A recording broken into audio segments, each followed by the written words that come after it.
Ulysses S. Grant, who fought to preserve the Union in battle and fought as president to preserve the values of our country. We are so excited to be here. For those of you who don't know, the United States Capitol Historical Society is the congressionally chartered nonprofit organization dedicated to sharing the story of the Capitol and those who work there in a manner that inspires informed patriotism.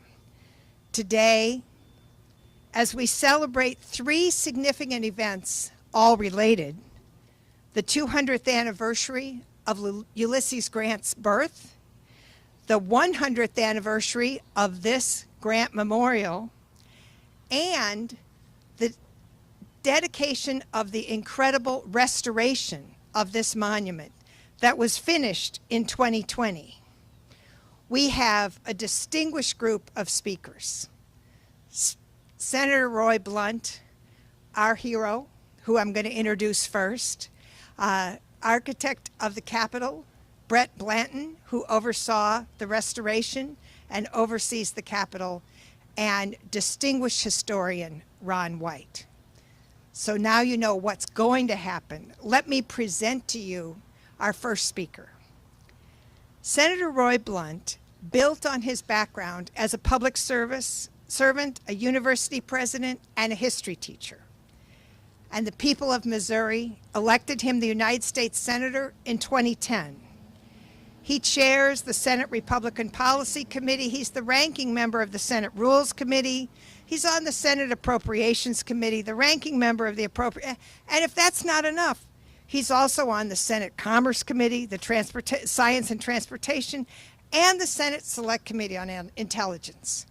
So we're lucky that he's here with us for a hot minute.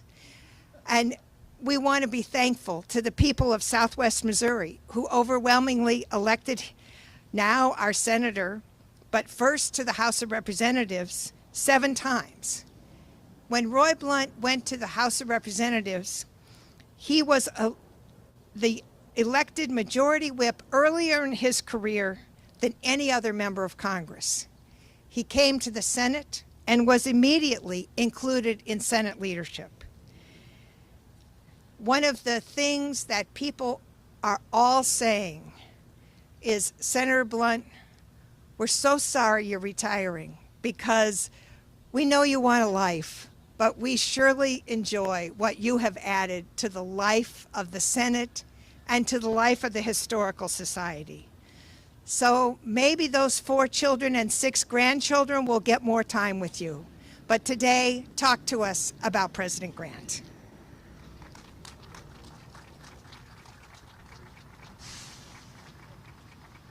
Well, thank you, Jane. And in terms of having a life, I'm an incredibly fortunate man, and one of the great opportunities I've had is to serve in public office, particularly to serve in the House and then the Senate, to be in leadership in both places. And I intend to make the most of every day of the rest of this year and then see what happens after that. Just like Ron White's book, I'm always ready for the next chapter. And I did that as I read The American Ulysses, and Ron White was one of the 3 historians that really have restored General Grant to his place in history.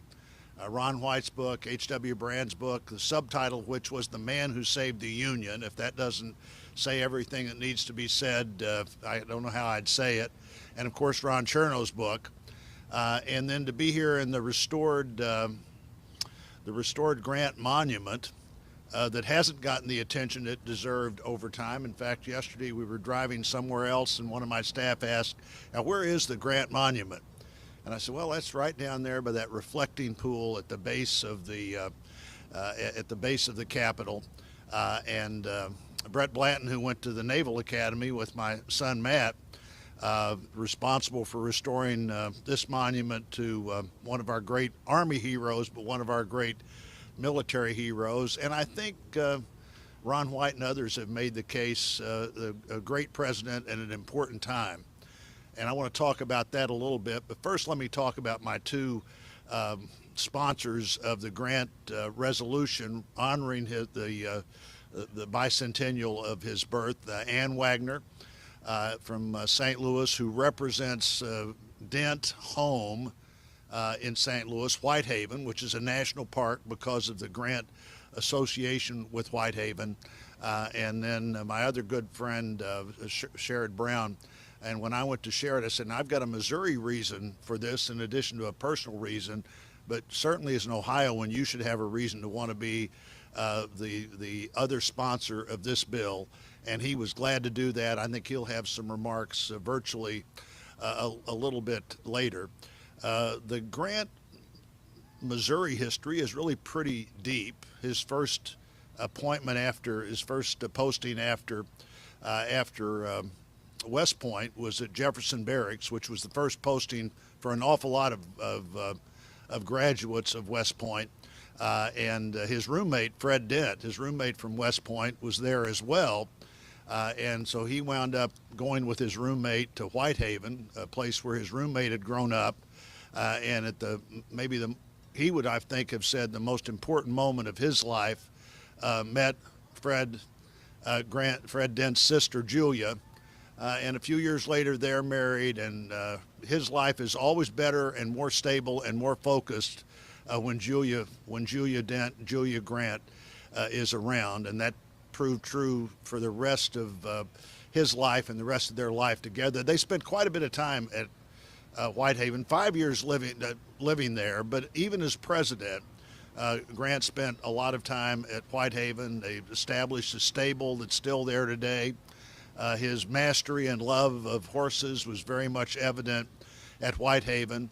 And then on Grant's farm, where eventually the house he built at Whitehaven is moved, named it with some humor, I guess, Hardscrabble Farm. And it's the only house, standing house, and maybe the only house built by hand by an American president. And you could go to that location there. The Grants didn't live there very long, but he built that house and lived in that house, and still standing today. So that's important. Grant comes back to the Army as the Civil War starts. Another Missouri moment for him is the first battle he really commands is in northern Missouri, and it's during that battle, Ron White, that I think he discovers that however many concerns he had about meeting the enemy was just as concerned about meeting him, and he never forgot that as he began to move forward. Moving forward, he got in that northern Missouri service, his first notice that he personally got that he had been appointed to a general's position was reading it in a paper called the Daily Missouri Democrat. And that's when Grant found out that he was going to be General Grant, and of course was from then on.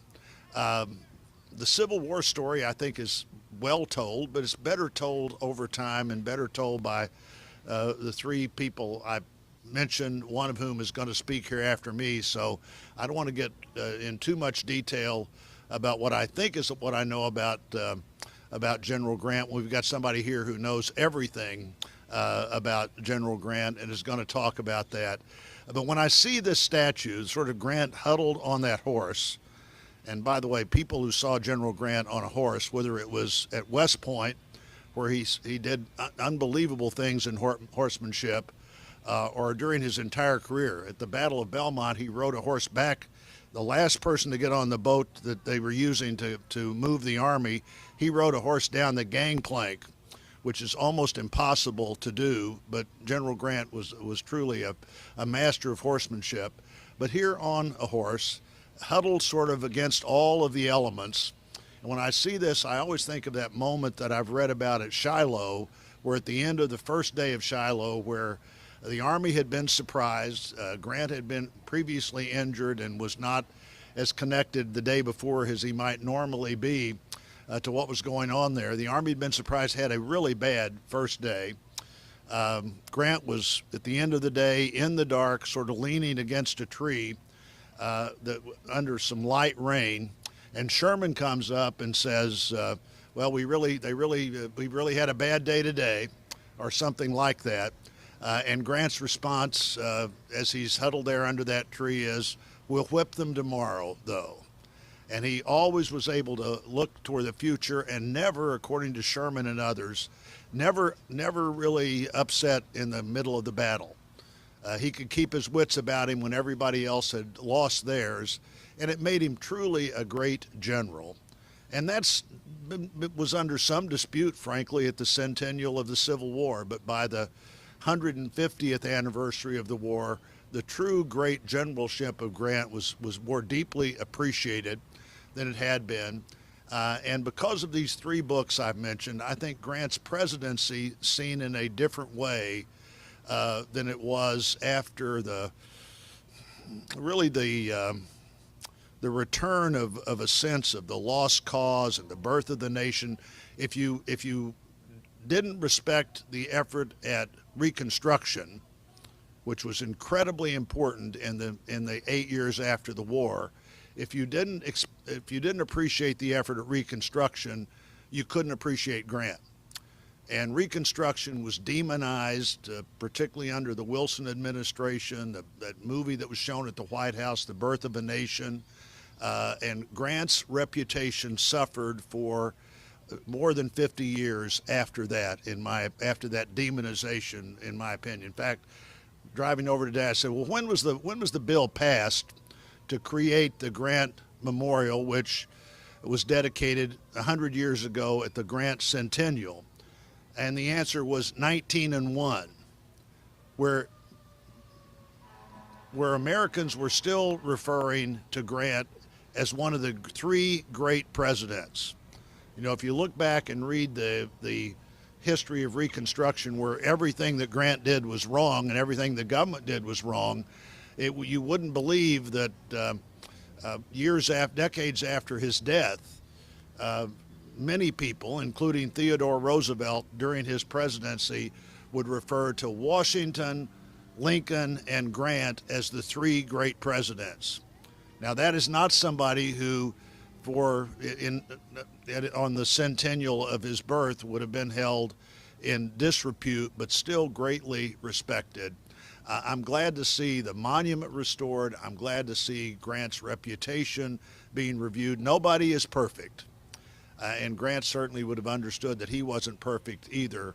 But as we look in a different view at the lost cause narrative of the Civil War, as we look at a different way of the importance of Reconstruction, as we look at the sadness in the Wilson administration where the federal workforce is resegregated, we have reason to think about Grant in a way that these great historians have presented what I think is a much more appropriate story of Grant.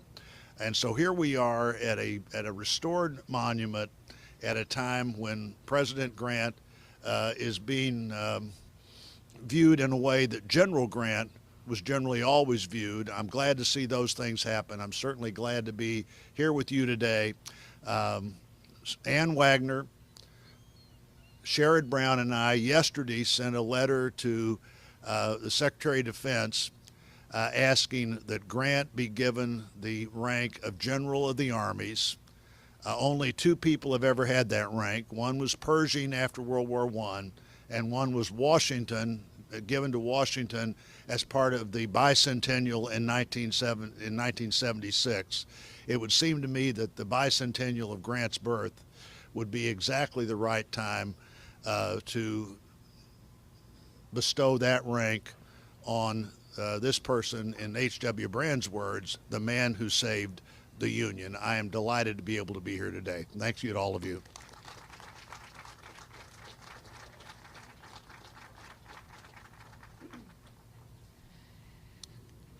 Thank you, Senator Blunt. It is such an honor to have a historian in the Senate. Senator Blunt mentioned Senator Brown from my home state of Ohio, who is the companion sponsor. And we do have video remarks, which will be included in the video that you'll be able to look at from our website. And so let me just bring you a couple words from his remarks that you'll be able to see if you take your program, there's a little QR code, and that'll take you to our website, and so you'll be able to see where you will eventually get the entire video of today. Senator Blunt said, 200 years ago, President Grant, a son of Ohio, was born in Point Pleasant and raised in Georgetown, Ohio, before going on to serve his nation with honor and distinction. As you know, Grant's exemplary leadership in the battlefield could only be overshadowed by his commitment to a more just nation for all Americans during the Reconstruction era. His life is a lesson in perseverance, despite the many setbacks he faced in his professional and personal life. He never quit. His integrity propelled him to command our Union Army and ultimately to be the leader of our nation as the 18th president. And so we appreciate Senator Brown for his involvement in this event virtually. And now I have the honor to present to you the architect of the Capitol, J. Brent Blanton.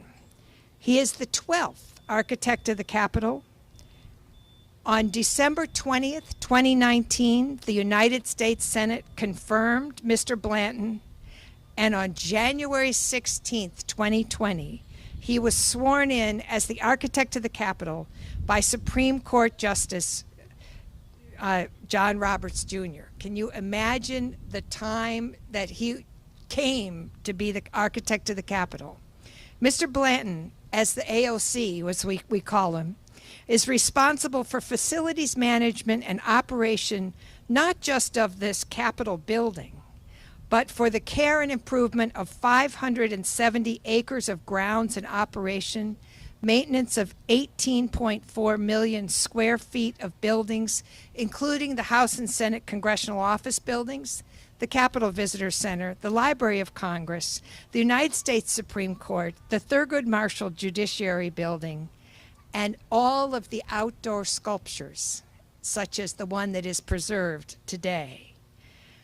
Senator Blunt talked about Mr. Blanton's work and his education at the Naval Academy. It is my honor to present to you Brent Blanton, architect of the Capitol.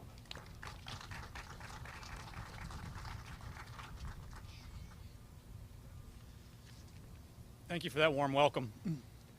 Good morning, and thank you for being here.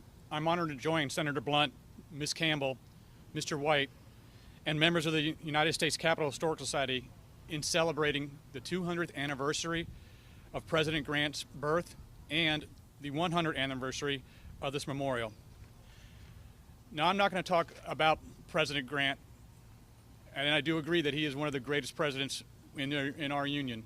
And I will also acknowledge as well that I firmly believe that he did save the Union. And we would not have a Capitol complex like we have today if it wasn't for President Grant. Not only was he a great leader in the military, but he was a great leader for our nation. And I'm truly honored to be here. As many of you know, this memorial was sculpted by Henry Merwin Schrady over the course of 20 years. Not only is it a testament to President Grant, but it's also recognized as the largest equestrian monument in the United States. The Architect of the Capitol, or AOC, assumed care for the Grant Memorial in 2011. Over a 5-year period, which concluded in 2020, we have undertaken meticulous conservation effort to bring the monument back to its original splendor. In a combined effort by AOC's talented in-house staff and contractors, we worked diligently to remove disfiguration, corrosion, and stains, restore missing and broken pieces, and to refurbish the original marble. We utilized finely powdered calcium carbonate as a microabrasion media to painstakingly clean the bronze to model the original color and finish. We also had to recast and replace over 150 missing pieces of the statue. In addition to refurbishing the bronze components and marble pedestals so that viewers can appreciate the subtle detail of the original sculpture, we replicated the lampposts of the original design by Edward Pierce Casey, who was the architect of the memorial's pedestal. Across the Capitol, we continually work hard to preserve these treasured monuments. Every day, I am struck by the skilled work taking place by AOC employees who are preserving and maintaining these priceless works of art. I appreciate your support and recognition of everybody here. Thank you for joining together with this ceremony.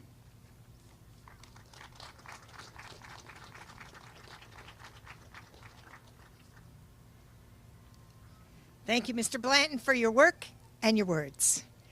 And now we have the highlight of our day. Everyone who's spoken has talked about Ron White.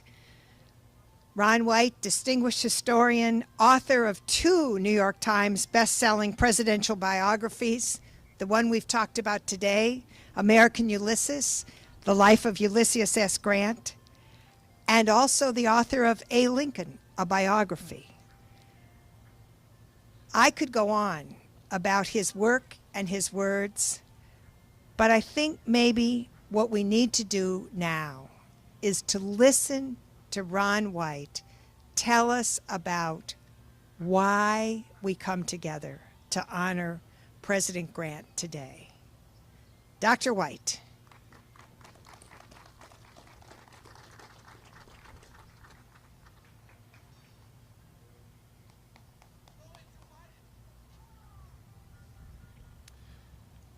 How delightful and what an honor it is to be here with you today and all those who will be watching us online.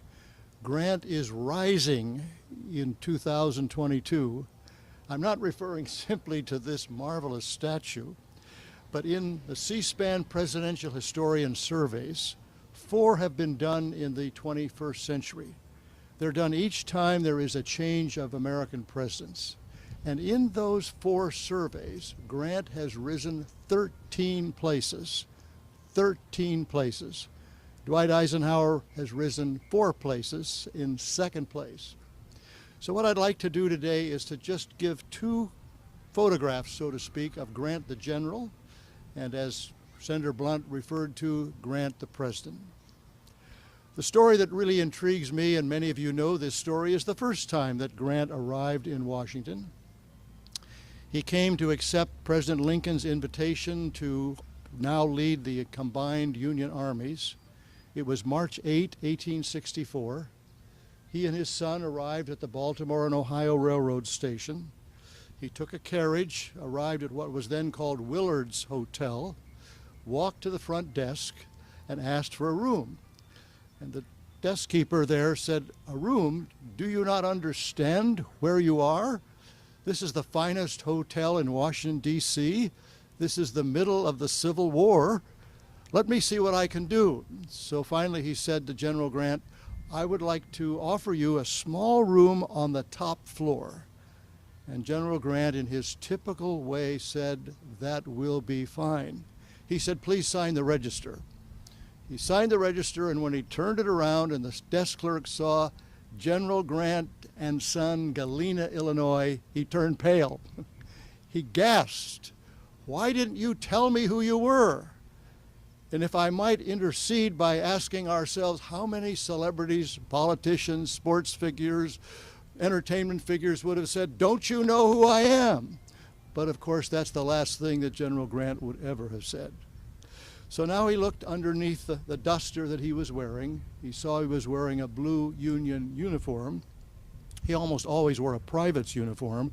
The only way you knew his rank was the stars on his shoulder.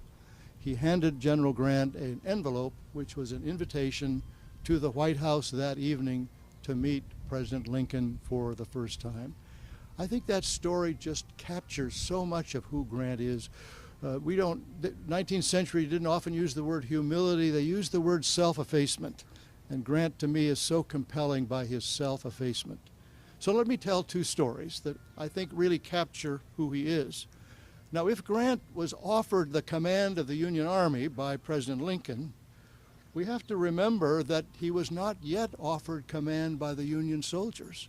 For behind his back, they whispered, "You've not met Bobby Lee. You've not met Bobby Lee. You've been out in the minor leagues, which they in turn meant Shiloh, Vicksburg, Chattanooga. You've not met Bobby Lee. 4 times the Union Army had entered into Virginia. 4 times it had retreated in disarray. So they were willing to wait and see who would Grant be. On May 4, he started what would become known as the Overland Campaign, riding his tall horse Cincinnati 17 hands high, not with any particular dress that would make him outstanding to the soldiers who watched and waited for him. He crossed the Rapidan River and entered into what's called the wilderness. I've walked the wilderness. It's an area of scrub oak forest where Grant's 2-to-1 advantage in military, artillery, horses really was of no effect. And so he plunged into the wilderness. We later on used the term friendly fire. Well, friendly fire began to take place that day as men falling out of formation, shooting at what they thought might be the enemy, sometimes were shooting at their own men. And then the forest caught fire. It began to burn, and men were burned to death, or they shot themselves, killed themselves before they would be burned to death.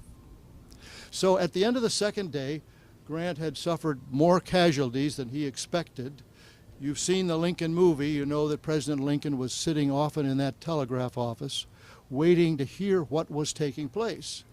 But the Confederates had severed the telegraph lines, so President Lincoln and others in Washington did not know what was taking place.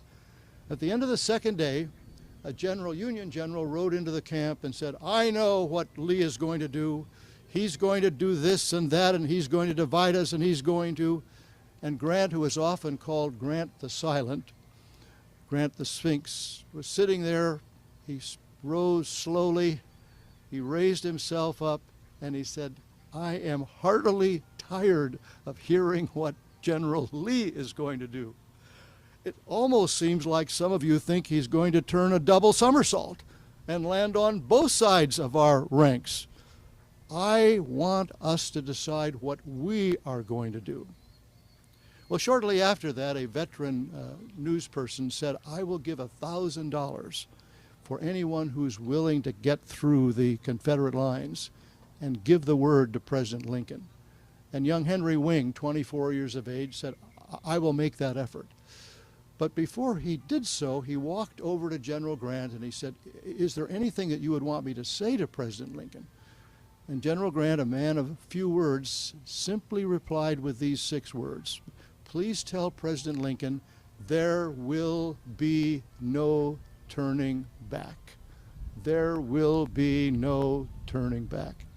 One of the great joys after my biography of Grant was published was to meet General David Petraeus.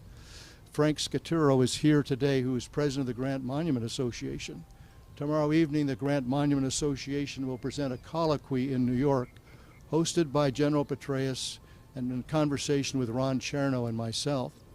General Petraeus ranks Grant as the greatest American general with no comparison. He will tell the story. We've done a convocation at West Point together, how he read Grant's memoirs as he prepared to lead the surge in Iraq. And then he asked his generals, his leaders, to read Grant's memoirs. Because Grant is this person, there will be no turning back. Well, as Senator Blunt mentioned in his fine remarks, Grant's star fell. The lost cause came forward quickly after the Civil War, put forward by both Confederate generals and by newspaper editors, arguing that the best side had lost, the more Christian side, the more chivalrous side. And they lost only because they were overwhelmed by the larger Union Army, the industrial might of the North, and that butcher Grant. And then as the South goes forward, we've been recently learning and reading about how monuments were raised in the South at the end of the 19th century. No one was willing to celebrate General Ulysses S. Grant, who was willing to stand up for the freedmen. So one of the things that I think we've done most in the last 15, 20 years is try to restore Grant's presidency, restore his presidency. There's many, many aspects of that presidency that we could talk about today. In his inaugural address, he says we have to have a new policy for American Indians. We've treated them badly. He negotiates a treaty with England. There was a great Anglophobia anxiety because England had helped build Confederate raiding ships. He understood that England going forward into the 20th century would become our greatest ally, and he wanted to settle that treaty with them and begin that friendship. But most importantly was his standing up for the freedmen, the freed men and women. There's a biblical verse about how we grow weary in well-doing, and how even although the Republicans had passed the 13th, 14th, and 15th Amendments, by the time Grant becomes president, the Republican Party was becoming weary in well-doing. Let the South solve that problem. The Ku Klux Klan was founded in 1866, originally simply a fraternal organization, but now we would call it today a white supremacist terrorist organization. And as those Ku Klux Klan men who would rape, beat, hang African Americans would be convicted, would be caught by police or military, 36% of the Union military in the South were African Americans because they entered the military later than the white soldiers. They were routinely let go by local courts, by state courts. So Grant steps forward and says, if this is what's going to take place, I will use the power of the federal government to prosecute the Ku Klux Klan. What's so interesting in our American history, the Democratic Party in the 19th century was the party of states' rights. The Republican Party in the 19th century was the party of a strong central government.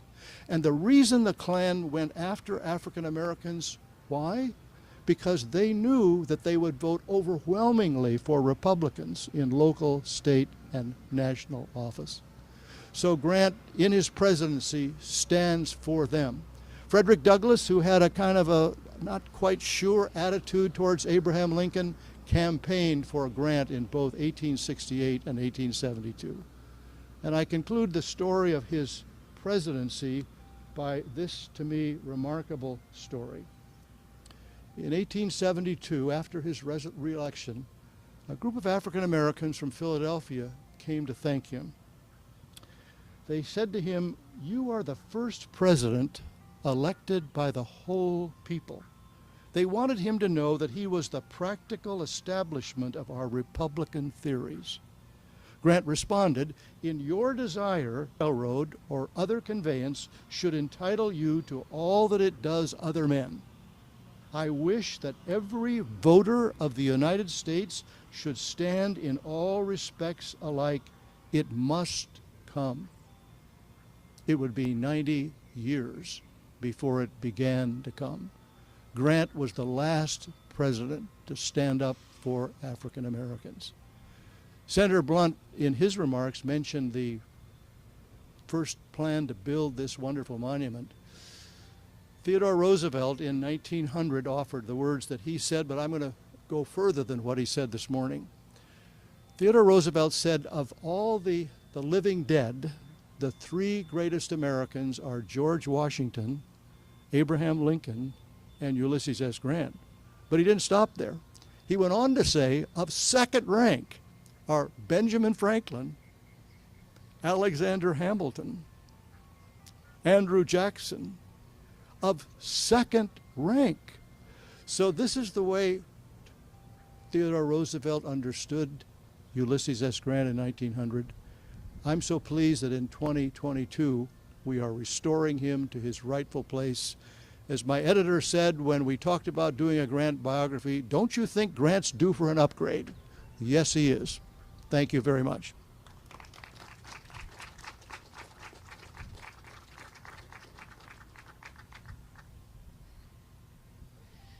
Dr. White, you are as good a storyteller in person as you are when you read the book. President Grant comes alive both in the challenges and in the opportunities. Today we gather as part of our understanding of public memory. The Capitol Historical Society is dedicated to ensuring that our public memory is presented in a way to inspire informed patriotism. Mr. Blanton, thank you for your work. Thank you for your creation and dedication to recreate this statue to the glory it belongs. We thank Senator Blunt for sponsoring us to be here, for sponsoring the legislation. We thank Senator Brown, Congresswoman Ann Wagner, and we thank each of you. This event would not be here if it was not for the incredible dedication of the staff of the United States Capitol Historical Society. I stand here, but I didn't do all this work. So I want Sam and Sharice, everybody, wave your hand who's on the staff, Giannis, Donis, and we can only operate because we have an incredibly dedicated board. And so many of our board members are here with us today. Wave your hands, Jean. Okay, all right, everybody. We hope that this, our first in-person event in 25 months, will be the beginning of, so those of you who are here, great. Those of you who are here virtually, great. And everybody will be able to get this video and watch it at another time. Today, we honor President Grant as a military leader who fought to preserve the Union, as a president who fought to preserve the values of our Union. And thank you all for being here and being part of this